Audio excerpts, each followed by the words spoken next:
Hey y'all, standing on my head today. I was working on my sister's lawnmower and I started tearing into it and thought, why in the world am I not putting this, why am I not videoing this? So here I am today working on my sister's lawnmower. I thought I'd show you guys what I'm up to.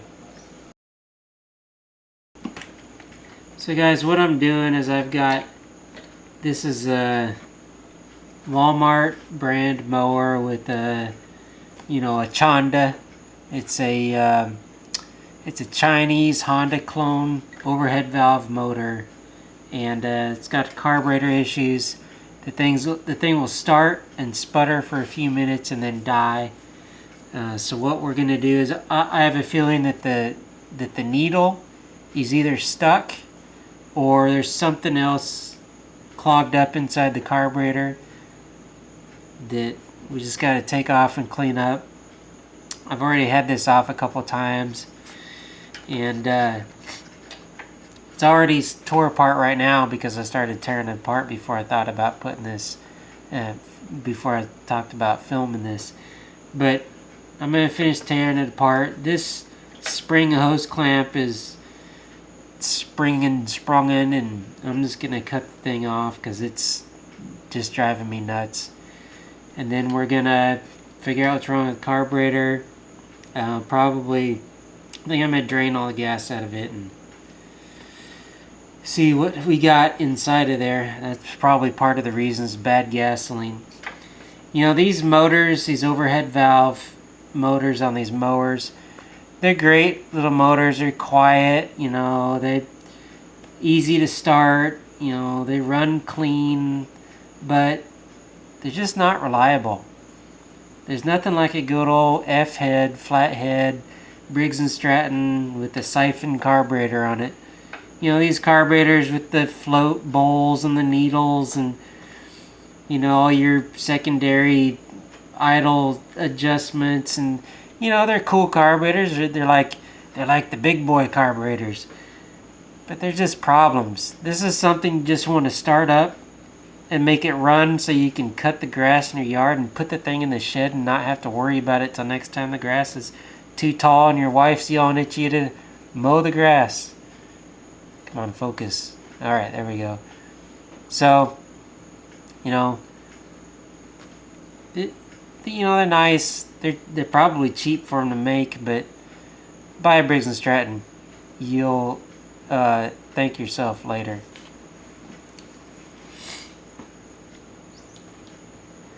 Remember, safety should be number one. So, wear steel toe boots or wear no-toe shoes. I don't know. Maybe you can see your toes cut off or something. I don't know. And then, engage your safety squints. And, sparks and gasoline don't really mix.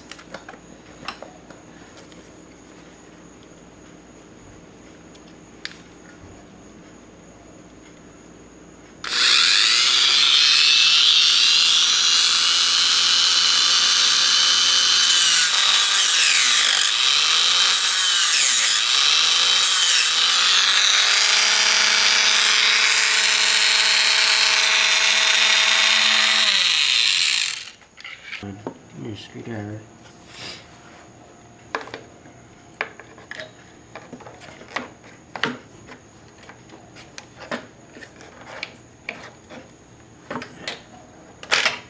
There we go. Sayonara.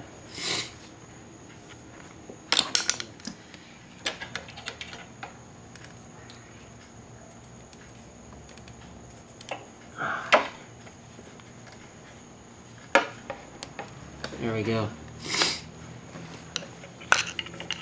Let's get this fuel line off here and see if we can't get gasoline all over the place. No, I need an assistant in here throwing sparks right now. This could get fun.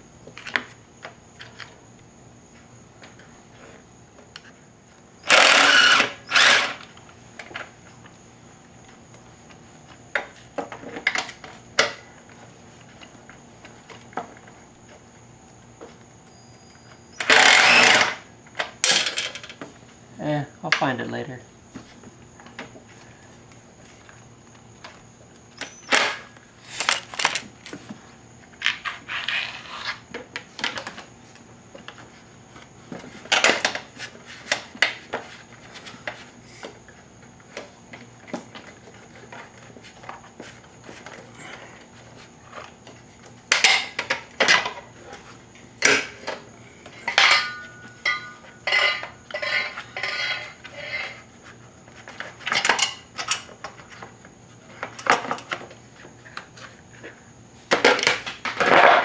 And carburetor linkage is always fun, whether it's a car or a mower. Any carburetor linkage is typically a pain in the butt.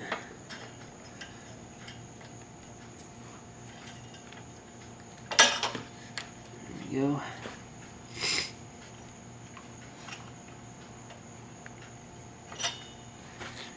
Let's keep that in the neighborhood.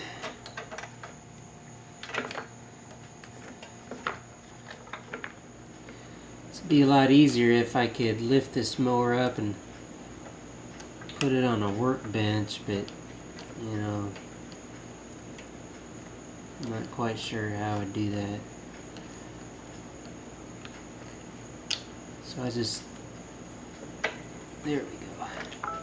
So I just lay forward on my knees, bend over essentially, put my shoulders on my knees and work down here.